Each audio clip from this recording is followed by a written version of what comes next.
Yeah, hi Dave. Just a few words of testimony. If you have the time to read, I'll appreciate it, but anonymously. Thanks again that I could be part of this special time. It's never been more real. Isn't that fantastic? And this was someone who was in one of the life groups, or he wasn't here on Sundays, but he was in the life groups. I couldn't always understand why I'm on earth and where I fit in, a feeling of being lost. Although I claim to be a child of God, I always try to find my worth or longing to belong, a desire to fit in or making choices so others could benefit and they could feel they're important, more important than me, like a people pleaser.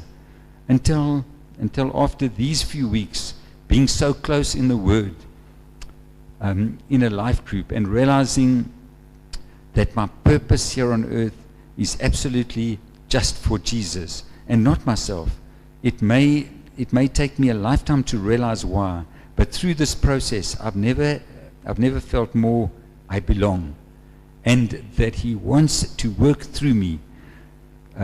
So I was created to add to life on earth, not just to take from it. And if I'm not serving, then I'm just existing, because my life is meant for ministering for God. I know now why I have certain gifts, and they are just as important as other people's gifts, even though I don't always think so. So today, I claim to stop making excuses and let God use me for His purpose. Isn't that special, eh?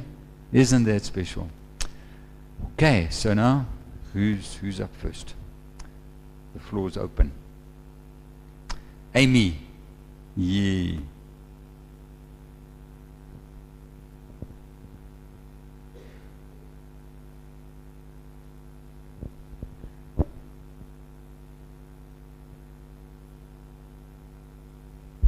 Okay, I just quickly want to share that what I got of all of it and everything just put together was, if your root is God and love, then you're fine.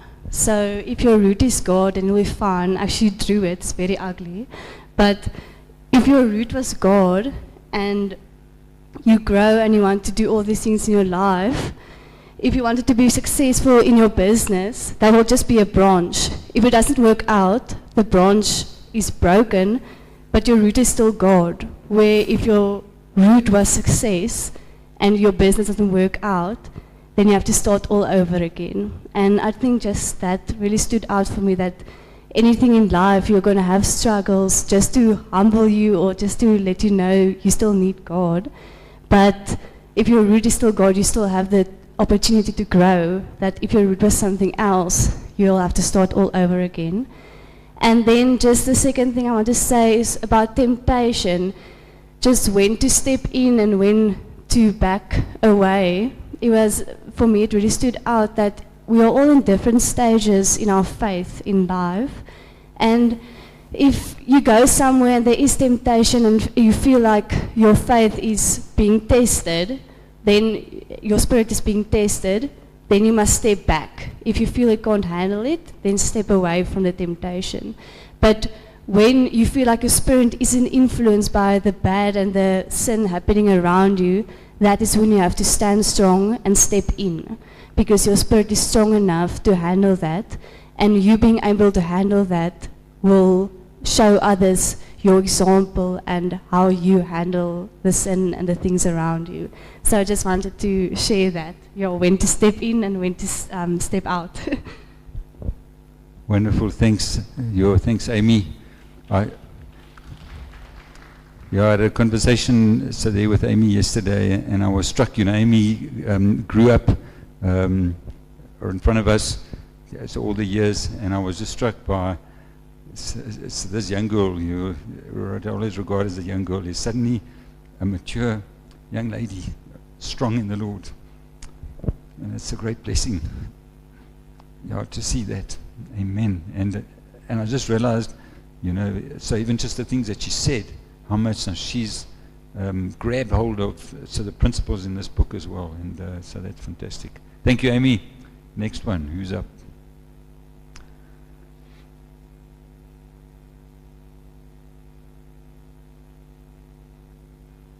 Klabanets.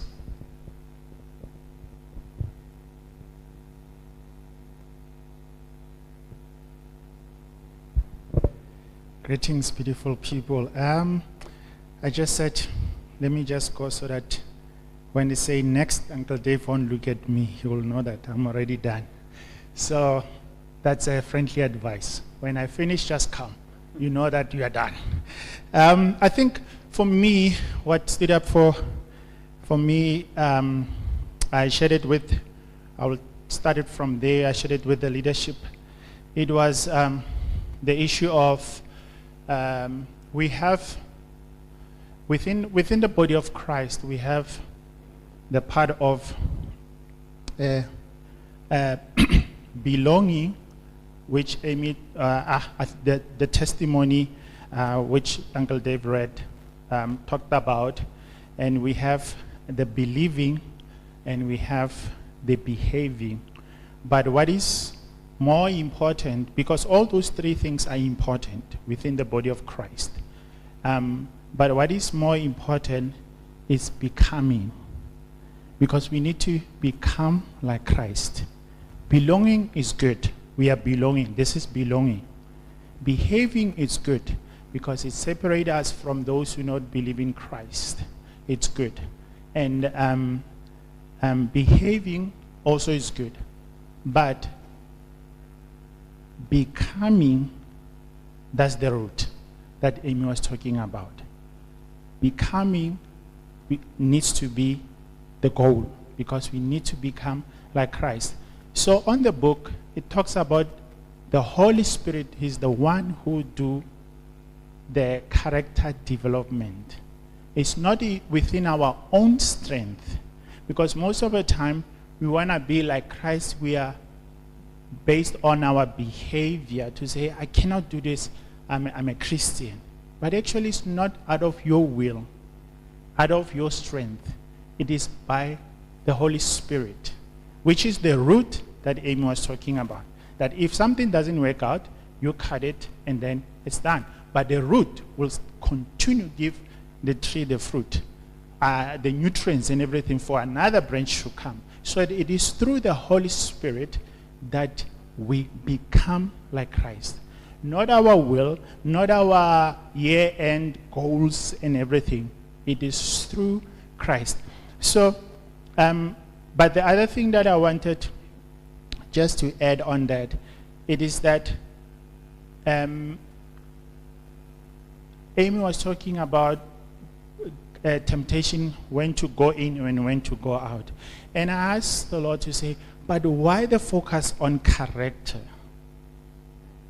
And this is what I sense that the Lord was saying, that character, and probably you know they say, through the character, when power comes, when the character is rooted, it will never destroy. But when the character is weak, when power comes, it will destroy. Job was able to withhold the power of the enemy because of the character. David went through everything, all the things you know about David, but because of the character, still God regarded him highly. And nowadays, the life that here right now, in the life that we are living, we see many Christians who are very powerful, who have power in a sense. And then what happened? Because of the character, now it destroys everything. Think of this thing. When you put a glass in a fridge or maybe a freezer, and then this glass reaches a certain temperature, not to break, if you put hot water into that glass, it will do what? It will break. And that's what happens. When the character, it's not rooted, it's weak, and power comes. And many of us as Christians, we are looking, God give me anointing, God give me power, God give me this, God give me that.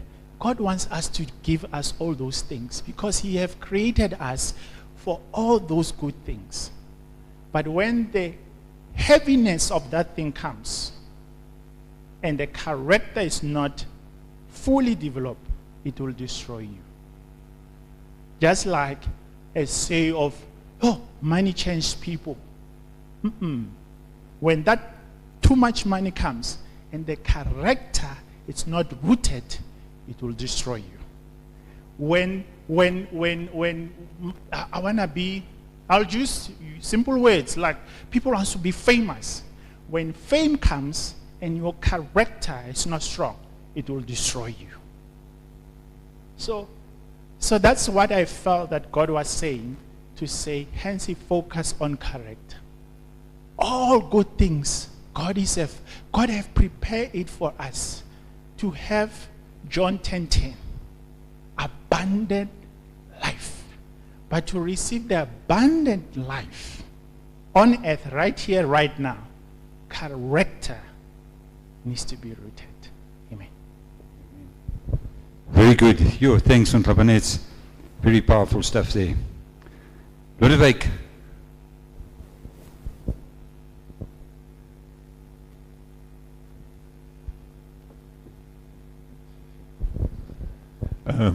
Nou, ek gaan nou Afrikaans praat.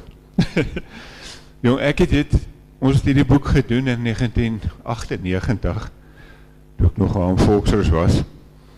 En toe ek het nou weer doen, toe Dave my vraag, toe dog ek, yes, ek het nou, kan nie onthou waaroor het eintlik gaan nie. En so ons het die pad geloop, maar vir my was dit 'n groot challenge.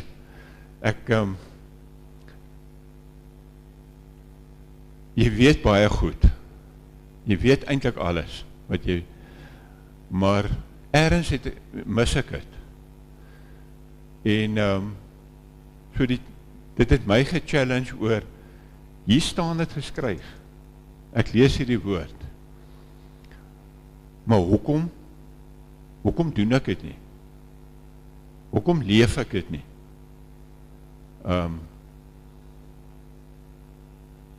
En ek moet sê, vir my was dit regtig 'n groot challenge, en ek het net besef, ergens langs die pad, ons loop hierdie pad, maar ergens het ek die pad gemis.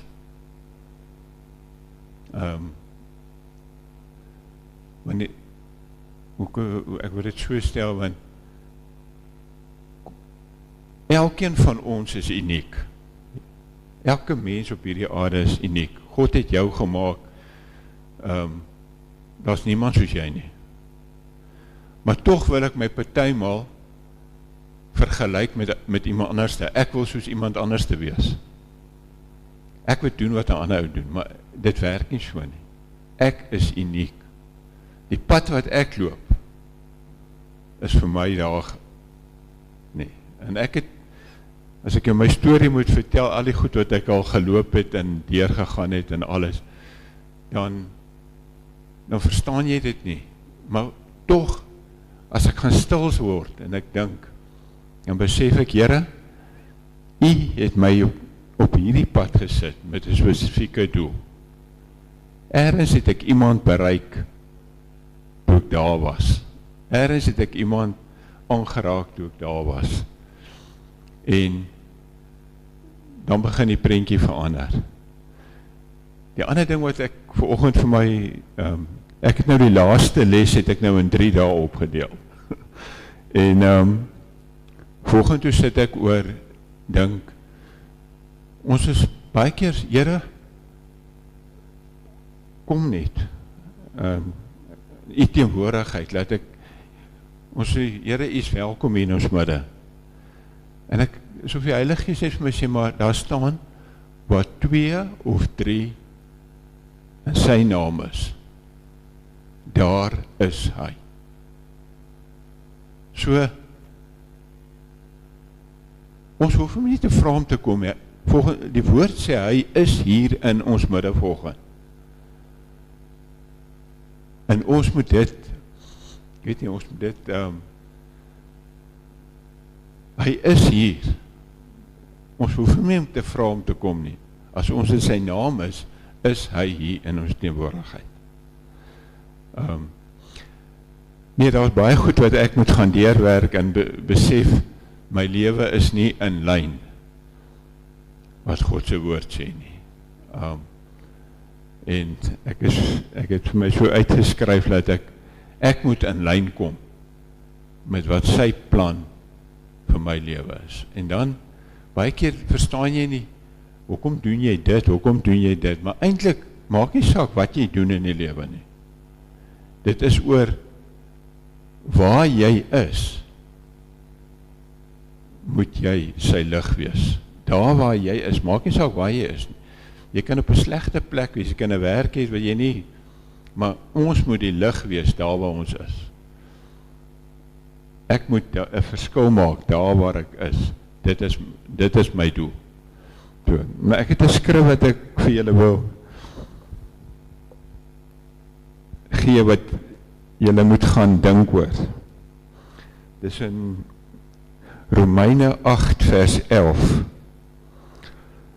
Ek gaan nou hier nie Amplify Bible lees. Hy sê, and if the spirit of him who raised up Jesus from the dead dwells in you, then he who raised up Christ Jesus from the dead will also restore the life, your mortal, short-lived, perishable bodies through his spirit who dwells in you. Nou, dis 'n mondvol. Maar ek het net daai besef gekom tot wat hier staan, as die Gees wat Jesus uit die dood opgewek het, in jou is, sal daai Gees wat Jesus uit die dood opgewek het, ook ons sterflike liggame. En dit was vir my so groot, ek kan dit eintlik nog nie mooi nie, om te besef, daai Gees het in die graf gegaan, hy het Jesus aangeraak, hom uit die dood opgewek. Daai Gees is in elkeen van ons.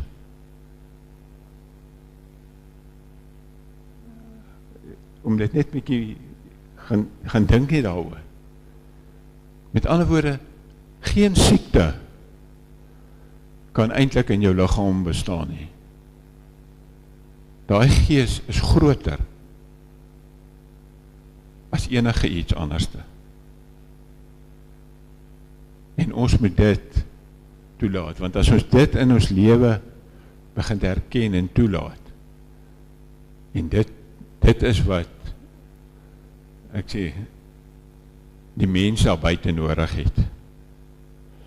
Ek wil so klein getuienis vertel, ek het eintlik heeltemal, nou die een Sondag, ek gaan ons Spar toe, en die Here challenge my baie keer oor, om vir siekes te bid.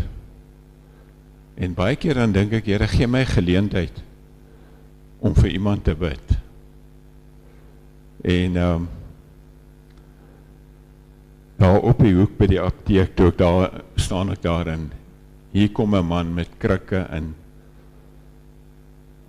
jy kan sien sy voet is, ek weet nie of hy gebrand of wat nie, maar het lyk sleg. Maar vir daai oomblik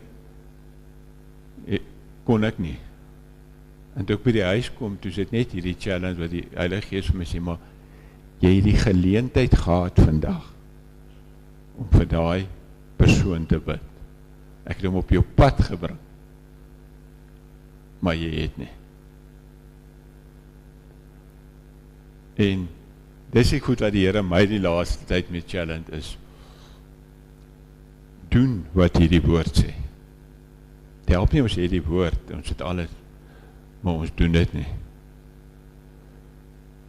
Jy kan hier by, in ons middes kan nie iemand sit wat siek is en ons doen niks nie. Maar die Here het ons eintlik daai krag gegee. Dave, dankie. Ek is baie gechallenged. Absolutely. Baie dankie, Lodewijk. So just one or two points around translation. So Lodewijk read it many years ago, and when the invitation came again, couldn't really remember what it was about, but it's been a journey of challenging, or I think you heard that, he was challenged according to the Word of God. He was challenged in many different areas, so to find his purpose, and so that each person has a unique purpose, and that here to walk in the purpose that he is called to, and in encouragement there from that scripture to say that that same power that raised Jesus from the dead is in us and can operate through us and be in us. And then his testimony about over there at the spa that he got an opportunity, that he's got a heart to pray for sick people, and he had an opportunity, he didn't do it, and he just sensed afterwards that the Lord was saying, where we have the opportunity, and that we must grab it and we must run with it. So thank you very much, Lodewijk. You're a great blessing to us. He is my big friend. I always say he's my big friend because he is much bigger than me, but he's the same age, we're the same year model, and I'm glad that he's not still brown haired, that he's also grey haired like me, so it doesn't. But right from the first day that we met, we've always been wonderful friends, and it's a blessing to have you as a friend, Lodewijk. Okay, who's next?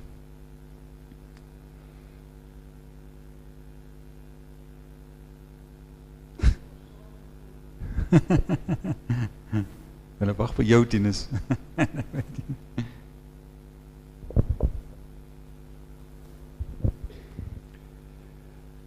I have a problem. I also prepare in Afrikaans. Is it fine?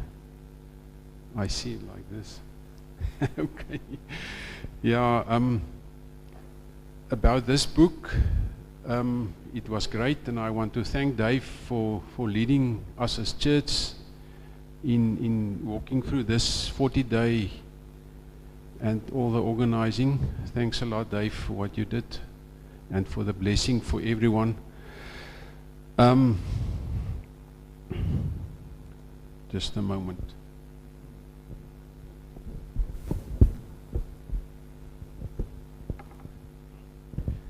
As where belong I? I belong somewhere, and it's my responsibility to find that. And the Lord put me on earth in Middelburg or wherever for a purpose. And I think it's important to belong to a spiritual family. It's very important, because if you don't belong, you always be just loose and uncomfortable, and I think a very important thing out of this book is also to be baptized.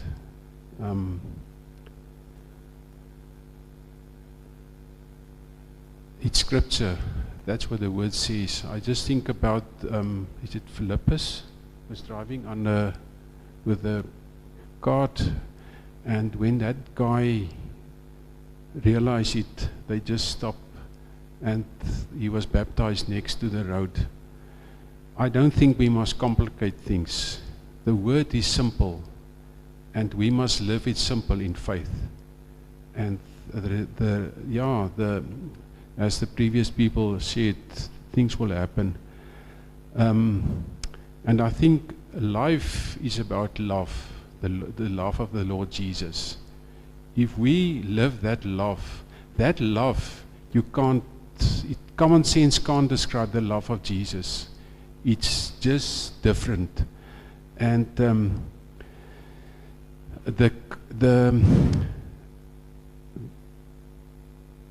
what is gemeenskap? Is it community?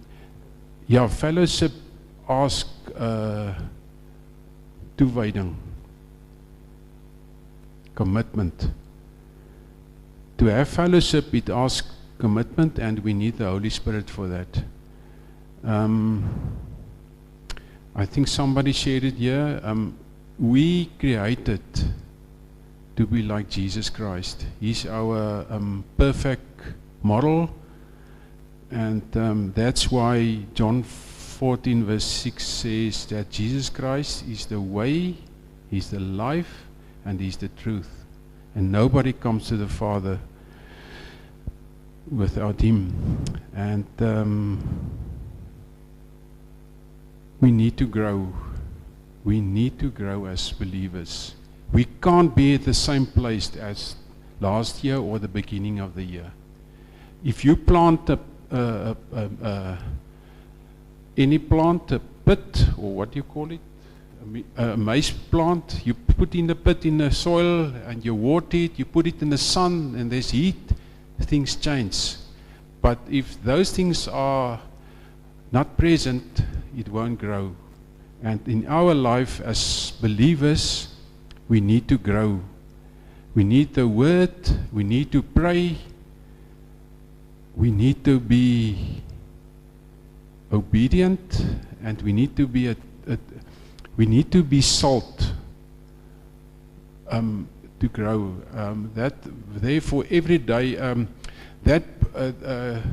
Rick Warren mentioned about Brother Lawrence. Did you know? We bought that bookie of Brother Lawrence, the Practice the Presence of God. And Brother Lawrence, he was a cook in a monastery in the 17th century. But he said that prayer is not prayer only in your private room, but for him prayer was when he was busy doing his stuff when he was busy. To live that love for the Lord in what he's doing. And that was quite eye-opening to me, to remember that we must have a kingdom vision, and we must remember the Great Commission in Matthew 28. We need to be a servant wherever we are placed. If we don't have a servant's heart, we can't be like Jesus, because he was the ultimate example for us. What is it to be like a servant? And the other thing is, we must know what is our gifts. If we don't know what is our gifts, we can't live fully, because as Ludovic was and the other was telling, in my gift I will be that perfect myself and be what the Lord created me to be. And we need to be nederig, humble, because we know what is the other side. I'm from nature a very competent person, but there was two things in the book, if you can help me. When you're competent, that is the result. You divide. Is that correct? Do you remember that? There was two things I forgot my book. Nobody. I can't even remember which day. Okay. But yeah, and we need to be part of the body of Jesus Christ. And if we're part of that, we will be in that part of that Great Commission. And if I do what I like, there's no inspanning.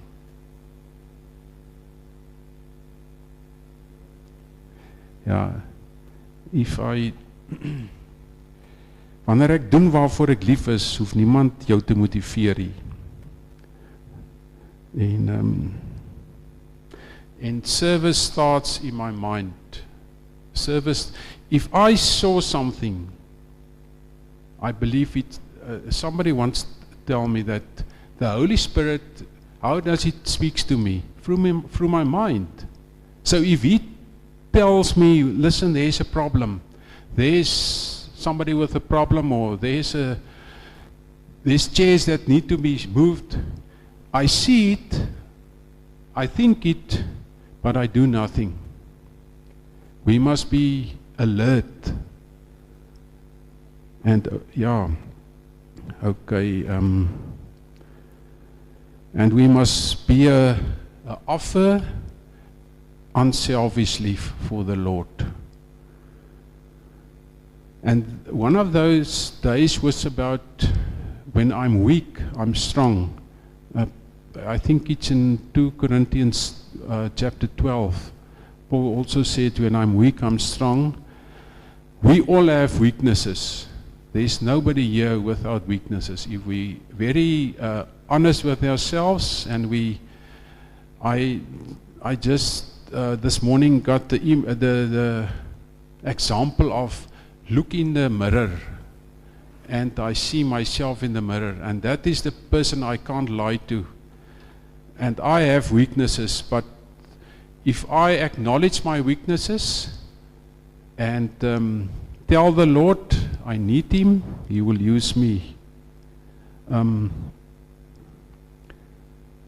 we must have a balanced life. That's important. I believe that the Lord created the earth, everything in life, there's a balance. And the same implies for our lives. We must have a balanced life. And live with a purpose, know your identity, know your betekenis, your meaning, and we must have a meaning and we must have an impact in our lives. And I think it was a third last or second last day, afguns. What's afguns in Engels? Afguns? Envy. Okay. I think envy, is it envy? Okay, thanks. I believe you. But I think envy is quite a big trap in life, and we must be honest and open before the Lord. The thing is, what is the scripture in Ephesians 6:12? Who can tell me?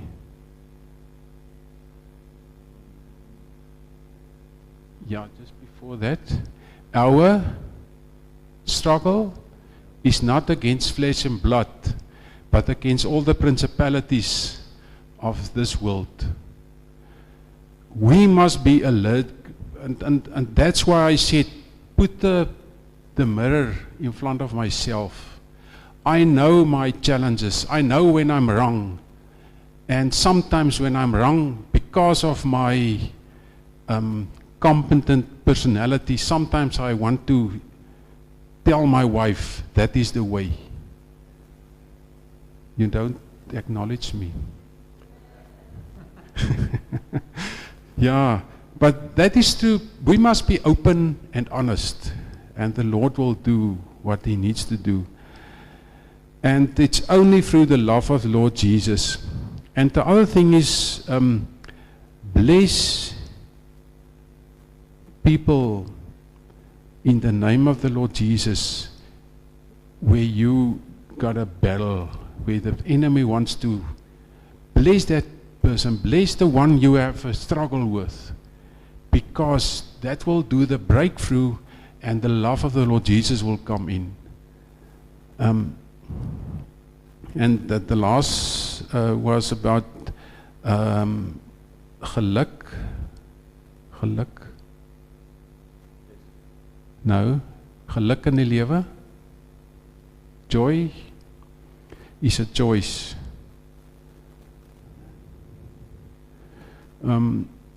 We must do the word, and that equals Jesus. If we faithful and do that, and I think it's important that we have somebody that we are accountable to, because sometimes things can go that so well, and is so important that I can become prideful.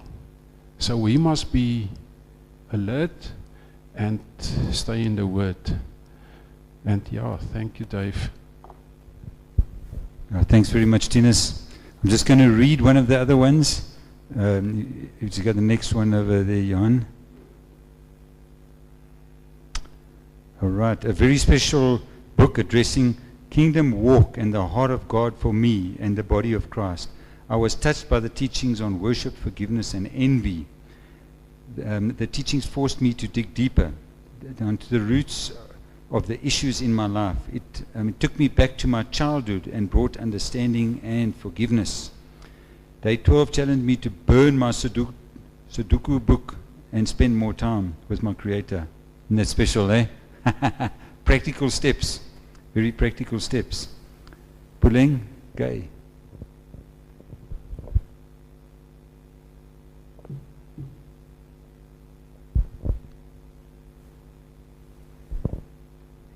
Good morning. So I think this book, I think I've read it now 5 times, since 2009. And the first time I read it, it totally changed the trajectory of my life. I was going hard on being a biochemist, wanting to study biochemist and everything, pursuing my career that. And then I sensed the Lord calling me to what I'm doing 20 years later today, this year, or 21 years later. So I've read it in times when I think every moment I read it, it was quite a pivotal time in my life. And as when Uncle Dave said, when I read it this year, I was like, okay, probably the Lord is going to do something also pivotal in my life this time around. And I trust He's going to do that. So I think for the whole book, for me, as I said, because it was not my first time reading it, it was a reminder of a lot of things that as life happens, you tend to forget as a person. You get swamped up or consumed with life, that sometimes you forget the why of everything and how of everything. One tends to lean into the flesh, or the society has come with certain things of how to do things, but the book was just a reminder for me to say, remember, and it brought things again back into perspective, holistically, life back into perspective. So whether it's about worship, why do I come to church every Sunday? Why should I prioritize worshiping God with other saints on my day-to-day life, when I'm not even at church, in my own house, when I'm alone, on an everyday basis? Why should I worship? Why is it important? So it brought that into perspective, that I cannot just ignore because I'm busy. Then I'm reminded it's not about me. So if it's not about me, I cannot ignore and make everything else so important that the very person who created me to be here on earth, I decide, no, I'm too busy, I'll come back to Him later. Yet, that's the reason I'm here, to worship Him. So it's for me, it brought things into perspective. Why am I a mother? Why am I doing what I'm doing every day? Why I do, why I live? That it just also just happens to help me remember why I have to make certain decisions and how I should make them. And why should I be living a different life from the rest of the world because of the decision that I took to follow Christ. So the why of it helped to bring perspective. And I wanted to read the definition of two words, which is perspective and worldview. So they say the definition of perspective, it refers to a specific attitude, way of thinking, or viewpoint influenced by personal experience. It also means the ability to understand the true relative importance of things. I think that second part also is very important. It also means the ability to understand the true relative importance of things. And worldview is the fundamental cognitive orientation, lens, or framework through which an individual or society interprets, experiences, and interacts with the world. It acts as an intellectual, emotional, and spiritual filter, shaping how people understand reality and make decisions based on culture, experience, and beliefs. So that both the worldview and perspective is very important, because this book helps to bring you that sometimes even the Bible, as you read one scripture or a chapter in the book, if you don't have the biblical worldview of it, sometimes you can feel like, okay, it's very difficult. But as you read the book, it brings all that all together, the worship, the fellowship, the ministry, the discipleship, and witnessing. It gives perspective to say, why are you here? When you go through trouble in the world, why? It's not just poor you, it's because God is going to use it to show Himself. So you see challenges, problems in a different eye when you understand the perspective of it. You don't feel like the world is against you. And as a person who comes from the community where a lot of things are based on cases and all that, When troubles happen, I don't see them as curses. I, for one, I see it as an opportunity to say God wants to make me to become more like Jesus. So it really frames how you see things and brings perspective to why life it is. When you see money, why do you want to become rich? Why? So it gives perspective to that. Why do you wake up every morning? Why do you what you do? The gifts that you have, the desires that you have, why do you have that? So I think the book does a very wonderful job in giving you perspective of everything about your life, why you do it. And then it also helps you to understand how you should do it now that you know why, because it's not all about you, it's about God, it's about Jesus. There's a different way of doing all those things. So even when on Sundays at church we would say, one of the teachings would be about giving and tithing, you understand, oh, why do we say you should tithe? Why does the Bible say you should tithe? Not even us. Why does the Bible say you should tithe? Because that money is not yours. It's God's and you're stewarding it. And one of the ways to help cultivate that is God to say, give me 10%, because God doesn't need your 10%. He owns the 1,000, the sheep on the 1,000 hills, so he doesn't need it. So it's not even going to God as in God. You know that, right? It's going to be used in the administration of the church. But that is how God is using that to discipline us and to make us to say, this is how finances work in the kingdom. So I think for me, if it was your first time reading it or second time reading it, have that book as long as you can have it, as long as you die, because I believe now and then you should go back to that. It really helps to bring things into perspective when life happens, when things go around. And as again I said, even the worldview, because we have different ways. We grow up and we are taught different ways of seeing life and how life should be, yet we're not supposed to be seeing life the way the world tells us. There's a biblical worldview, and that book helps you to have that biblical worldview of how you see life and how you see things and how you interpret things as it happens. So even right now, for instance, as things happen in the world with the Iran wars and everything, there's a perspective, there's a biblical perspective on all those things and how God can use all those things. So when other people might be desperate and saying, what are we going to do about life right now? And they're scared.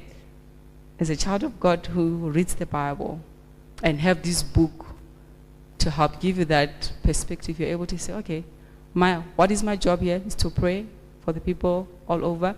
I can trust God that he'll be my provider even when the economy goes down. He's my provider. He brought me here. I'm his business. I don't have to worry because he will take care of me. But also it's prophetic. The Lord says there will be wars. So you understand, it gives perspective, so we do not go through life as any other person who doesn't know the Lord, because there is a perspective in everything that the book really helps to inform that as well. So thank you so much. Thanks, Pauline, and thank you for that explanation about perspective and worldview. Very relevant. I think that you guys who've been here for a while will know that worldview, the whole of teaching on worldview, is one of my passions. So, so thanks for that explanation, and brilliant. Morgie, you ready?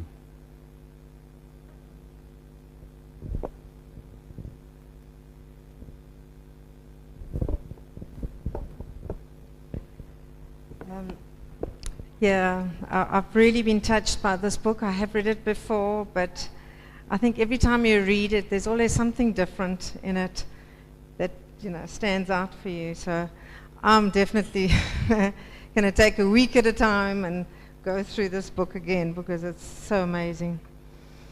The thing that also I learned from this is you need to be in a life group when you are doing something like this.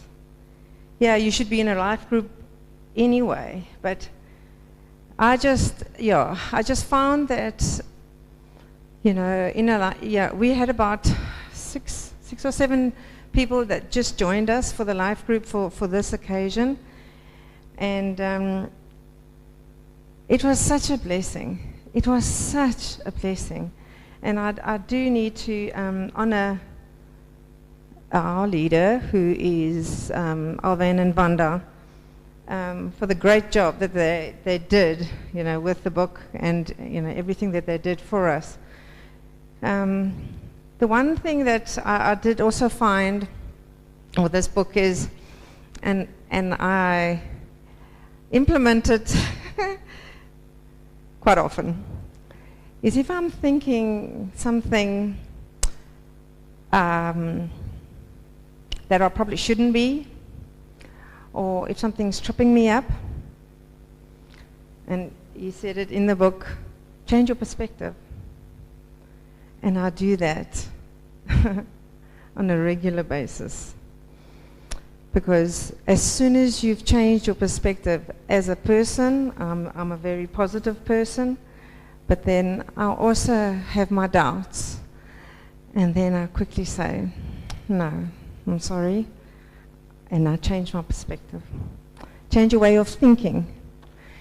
And that has helped me a lot since we've been reading this book. And it's really, I mean, there's so many things that you can do, but that thing has just helped me in the last while now, because I can run around a thing, and now I'm so aware of that fact as change your perspective.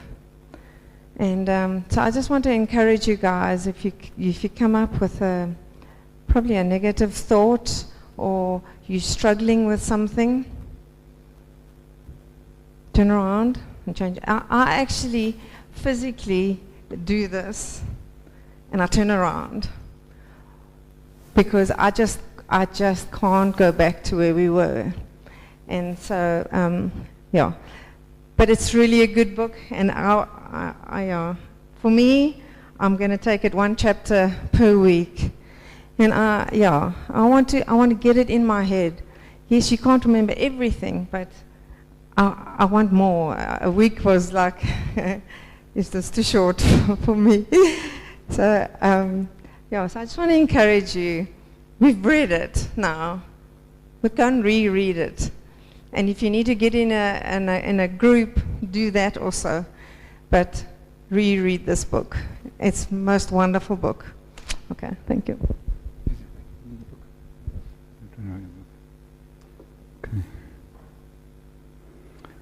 Okay.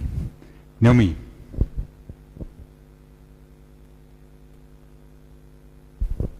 I'll be quick. So a lot of things stood out for me, but one that really stood out for me is in the book it says here, you often hear people say, I can't make the meeting tonight. Or people will say, sorry, I haven't phoned you on your birthday, but I've thought of you the whole day. And it says here, do you know what that means? It means nothing. So it's worthless. As long as you're on earth, your spirit can only be where your body is. If your body isn't there, neither are you. And what I've learned about this is, you can only make an impact in life. You can only impact people, you can only bless people, you can only serve them, you can only you can show your love to the Lord while you are alive.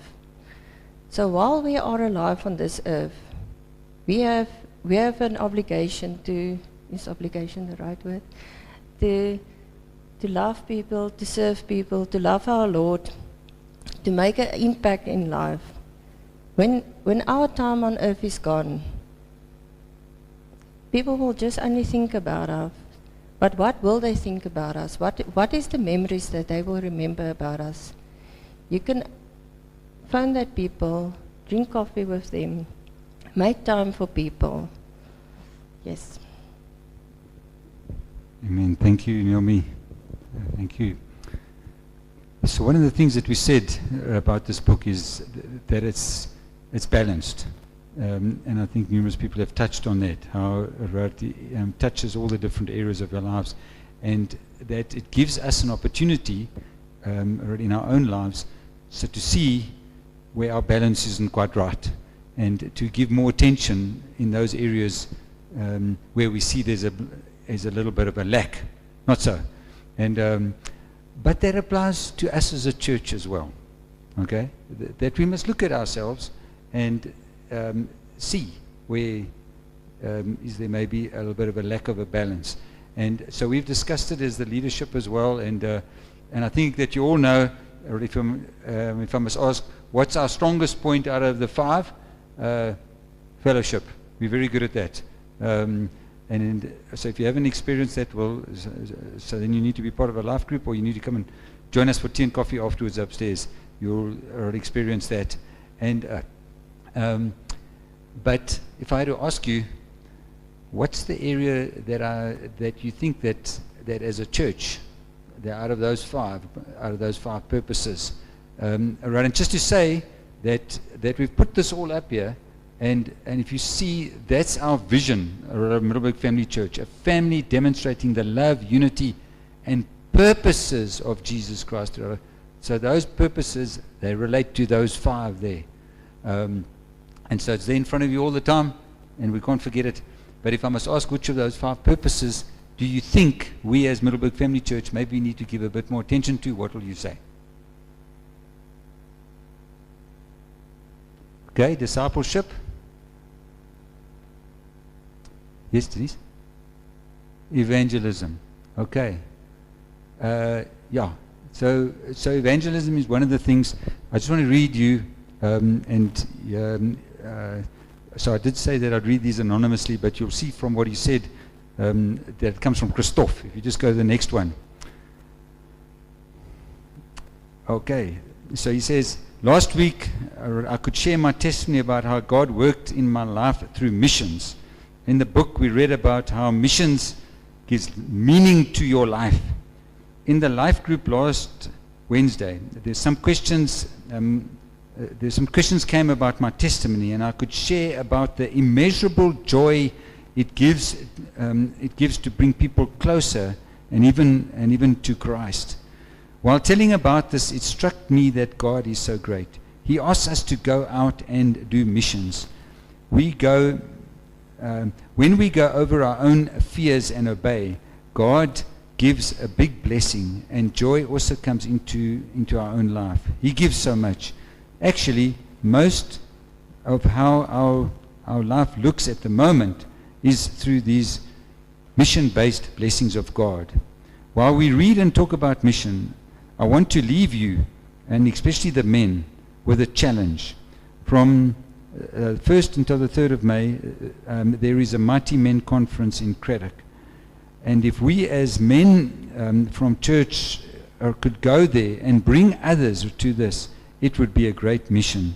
Think about someone you work with, a friend, a relative, a worker, a young person who can't afford.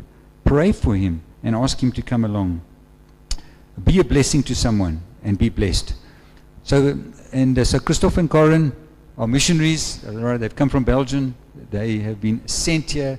They've got a passion, a heart to see people get saved. And I think that one of the things that stood out in the book as well is that the greatest favor that you can do for anyone, the best thing that you can do for any other person out there, is to change the destination of their eternal destiny from hell in eternity to heaven in eternity. Isn't that the greatest favor that you can ever do? Is for anyone else. And that is an area so that we've spoken about as well, that we feel we need to give a little bit more emphasis to. So in this book there were basically 3 chapters on that. It was not a lot there in that last week. There were 3 chapters on that. We feel that we need a little bit more input in that. And so, all right, so next Sunday is Passover Sunday, but the Sunday after that, and so for the next 3 Sundays, over there for 3 Sundays in a row, we're going to be giving a little bit more emphasis on this area of reaching out, getting people saved, how we do that, what's involved. Because we all know if you just go to someone and say, you need to be saved, Jesus Christ died for you, for God so loved the world, and you're quoting scripture, the oak will look and say, yes, those oaks lost it, bro. He's lost it. there's a way. So there's some principles involved there, and we want to just cover those principles. And guess where it starts? It starts in prayer. Pray for me, because our hearts are not there yet. We need the heart of Jesus. We need to see people through the eyes of Jesus. So we're going to be talking about those different principles, and I just want to share. Yes, I absolutely agree. You must have one of these books on hand that you can quickly refer to. But if you can, man, bless someone else with one of these books and encourage them to walk it. Maybe you can lead a group there, so in your work, in your circle of friends. In fact, it doesn't matter where they are in the world. They can be on the other side of the world. You can do it on Zoom or WhatsApp. You can do it on WhatsApp. We actually did it on WhatsApp with a group of farmers. It's very easy to do, but it helps to do it with a group. I just so I was speaking to a cousin of Margie's, and he's an interesting guy. He's been all over the world. He's a very worldly guy, and and I just sensed the Lord say, because we had to go and drop off something over there with him, I sensed the Lord say, I'm bringing you a book. I'm going to give you a book. I just want you to read the first 7 chapters. And so we went there and we gave him the book. Yes, the next day he phones me. Hey, why did you give this book to me? Why? Yes, and he says he didn't sleep. He said this book has rocked his world. He says, so eventually he went to sleep. At 3 o'clock in the morning he was awake again because this book had rocked him. And be led by the Holy Spirit. If need be, first pray for the person. Pray for them, and the Lord will. So I was amazed, so that when we invited some of the people to join our group there, the one guy said to me, why are you phoning me this morning about this book? He says, last night my wife and I, we sat and we spoke, and we said, we need to do something in this area of our spiritual life. Now the next morning you phone me. You see, that is through prayer. Through praying for the people first, even before you speak to them, is a powerful thing. And so just to encourage you right in that. Was there something else, Mark? There was one other thing. I think we've covered it all, and the time is 11 o'clock. So now we can go upstairs, come and join us, come and have some tea and coffee and some fellowship. Pray. Yes, all right. Let's pray. Oh, yes, Father God, we stand humbly here, Lord, before you today, Lord, and we thank you, Lord, that you take us one step at a time, Lord. You don't expect us, Lord, to be perfect in one go, but that you are busy in each one of our lives. And Lord, we ask you to help us individually, and to help us as a church, Lord, that we would walk more and more, Lord, in the full purposes that you have, Lord, for our lives, Lord. So I just want to pray a blessing over each one of us, Lord. We thank you, Lord, that your Holy Spirit goes with us. We thank you, Lord, that as you say in your word, that we are the temples of the Holy Spirit. Holy Spirit, we thank you that without your power in our lives, we can do nothing. But through your power, we are able to do all things in Jesus Christ. So, Lord, go with each one of us, we pray now in Jesus' name. Amen.